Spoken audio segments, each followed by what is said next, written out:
Hello friends, તો આજે આપણે લીલા વટાણામાંથી એક સરસ મજાનો નાસ્તો બનાવીશું.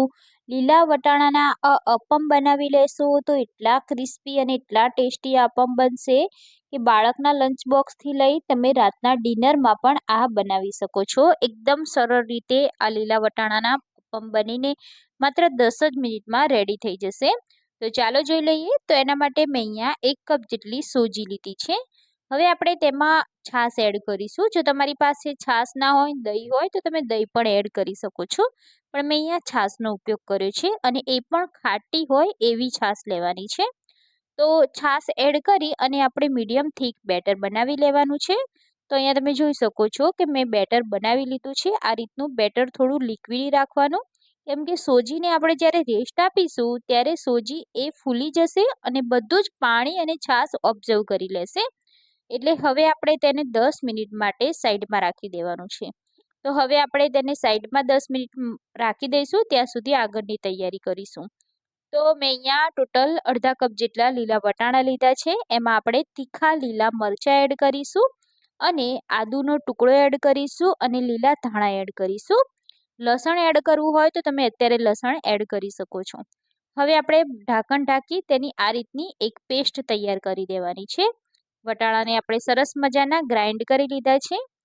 હવે આપણે બેટરને રેસ્ટ આપ્યું હતું, એમાં તમે જોઈ શકો છો કે એની છાશ બધી ઓબ્ઝર્વ કરી અને સોજી એક સરસ મજાની ફૂલી ગઈ છે. તો હવે આપણે તેમાં મસાલા કરીશું. તો મેં અહીંયા અડધી ચમચીથી ઓછું મીઠું, 1 ચમચી આમચૂર પાવડર અને ઝીણી સમારેલી ડુંગળી એડ કરી છે. તમે અહીંયા કોઈ પણ વેજીટેબલ એડ કરી શકો છો. હવે આપણે જે પલ્પ બનાવ્યો હતો વટાણાનો એ આપણે આની અંદર એડ કરી દઈશું બધું જ. તો આ પલ્પ એડ કરવાથી આ બેટર છે એકદમ ગ્રીન કલરમાં આવી જશે. તો હવે આપણે સરસ મજાનું મિક્સ કરી લઈશું, જેથી આપણા બેટરમાં વટાણાનો બધો જ ફ્લેવર આવી જાય અને બેટર આપણું સરસ મજાનું રેડી થઈ જશે. તો અહીંયા તમે જોઈ શકો છો આપણે બેટર અહીંયા રેડી કરી દીધું છે. હવે આપણે આગળ બેટરમાં એક વસ્તુ એડ કરવાનું છે, જેના લીધે આપણા અપમ એકદમ સોફ્ટ બનશે. તો એ છે ઈનો.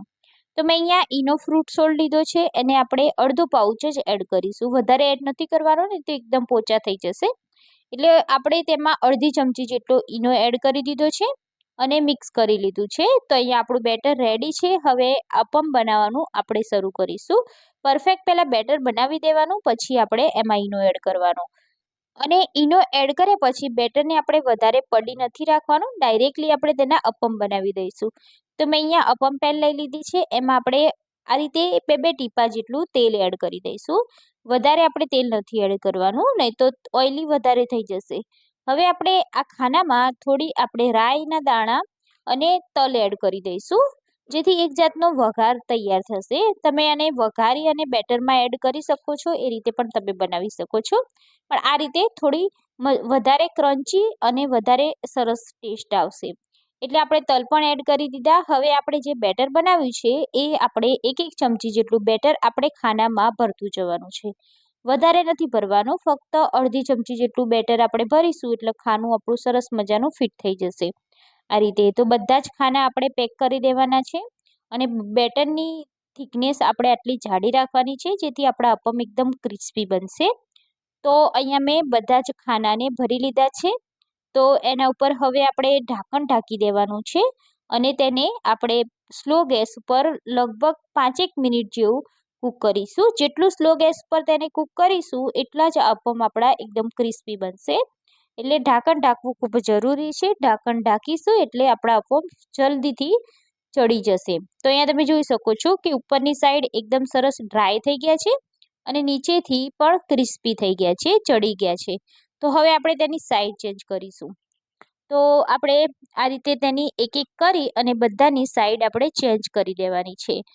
તો જ્યારે વચ્ચેનો ભાગ હશે તે જલ્દીથી ચડી જશે અને જે આજુબાજુનો છે એને કૂક થતાં થોડી વાર લાગશે. એટલે આપણે એડજસ્ટ કરી અને આપણે તેને ગમે તે રીતે કૂક કરી લેવાનું છે, આ રીતે ઉપર ક્રિસ્પી થાય ત્યાં સુધી.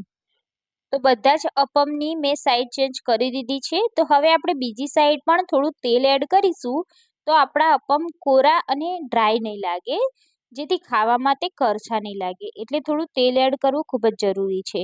એટલે મેં અહીંયા અડધી ચમચીથી પણ ઓછું તેલ એડ કરી દીધું છે.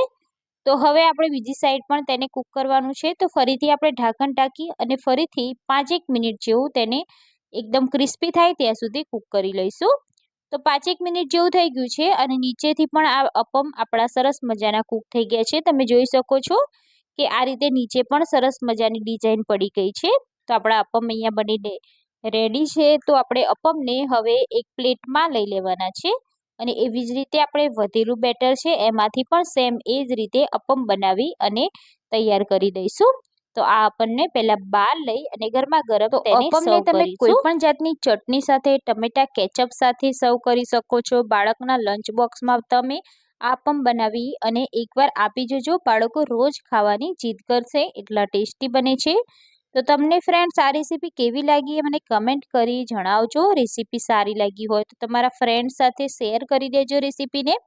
તો આવી જ નવી રેસીપી જોવા માટે મારી ચેનલને સબસ્ક્રાઈબ જરૂરથી કરી લેજો. ચેનલ પર નવા હોય તો ચેનલને સબસ્ક્રાઈબ કરી લેજો. બાજુમાં રહેલા બેલ આઇકોનને દબાવી લેજો જેથી નવી નવી રેસીપીના નોટિફિકેશન તમને મળી જાય. તો ફરી મળીશું આપણે આવી જ નવી રેસીપી સાથે. ત્યાં સુધી બાય બાય.